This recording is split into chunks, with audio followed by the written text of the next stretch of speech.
Mummy मामी को कह देना कि मेरे लिए कोई ड्रेस वगैरह ना खरीदे। वैसे भी मेरी और उनकी चॉइस बिल्कुल नहीं मिलती। वो पैसा भी खर्च करेंगी और मुझे पसंद भी नहीं आएगा। एहसान ऊपर से होगा। देखा नहीं था पिछली बार उन्होंने निया दीदी का रखा हुआ टॉप मुझे थमा दिया था, यह कहकर कि इम्पोर्टेड है, बहुत महंगा है, जबकि वो मेरे नाप का भी नहीं था। रिया ने अपनी माँ रुचि से कहा, रिया का परिवार 2-4 दिन के लिए भाई तुझ पर रिया के ननिहाल उसके मामा रजत के घर जाने वाला था। हाँ बेटा, कह तो तुम ठीक रही हो। मामी हर बार ऐसा करती है, इधर उधर से आए गिफ्ट जो उनके मतलब के नहीं होते वे मुझे और तुम्हारी सिया मौसी को टिका देती हैं। याद है ना पिछली बार जो साड़ी उन्होंने मुझे जबरदस्ती दी थी, खोल कर देखी तो उसमें ड्राई क्लीन का टैग लगा हुआ था। अपनी पुरानी साड़ी जो पसंद ना होगी ड्राई क्लीन कराकर मुझे दे दी। मन में खटास ऐसी हरकतों की वजह से ही आती है और रिश्तों में दरार पड़ जाती है।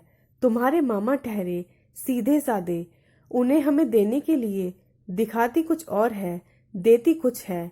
इससे तो बेहतर है कि ना दे।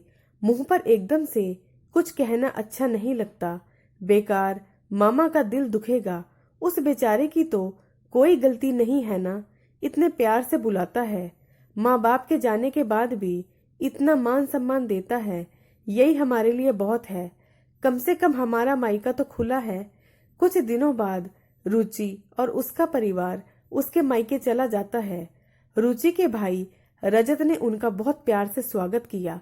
रुचि ने बातों ही बातों में अपनी भाभी से कह दिया कि भाभी तुम बुरा मत मानना, लेकिन अब से ना हम आपस में पैसों या गिफ्ट का लेन देन नहीं करेंगे। इस तरह किसी पर बोझ भी नहीं पड़ेगा।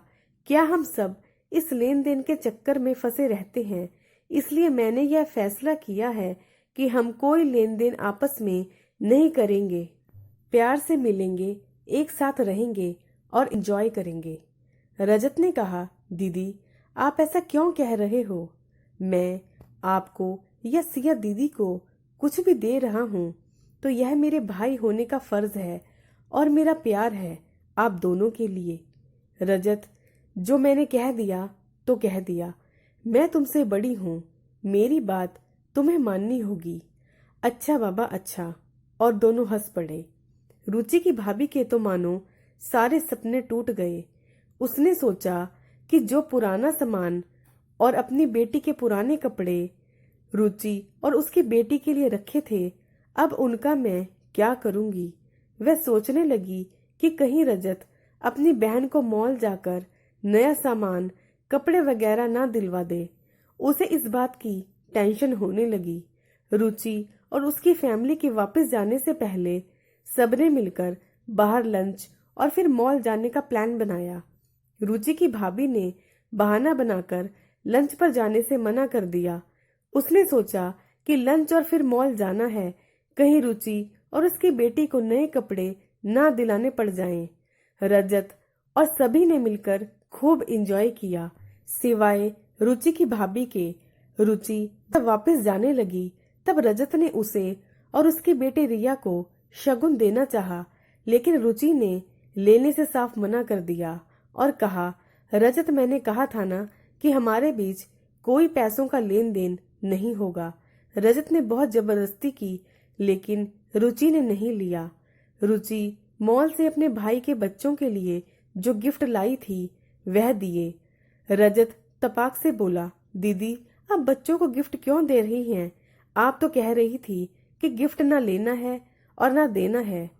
तब रुचि ने प्यार से रजत का कान पकड़ा और बोला, मैं उनकी बड़ी बुआ हूँ, मैं जो मर्जी दे सकती हूँ, तुम मुझे नहीं रोक सकते।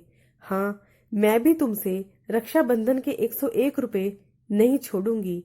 दोनों हंसने लगे, प्यार से गले मिले और रुचि खुशी खुशी अपने घर वापस चली गई। दोस्तों, पोस्ट पसंद आई तो प्लीज मेरे चैनल को सब्सक्राइब करना ना भूलें। वीडियो को ज्यादा से ज्यादा लाइक करें, शेयर करें। आपका बहुत बहुत धन्यवाद।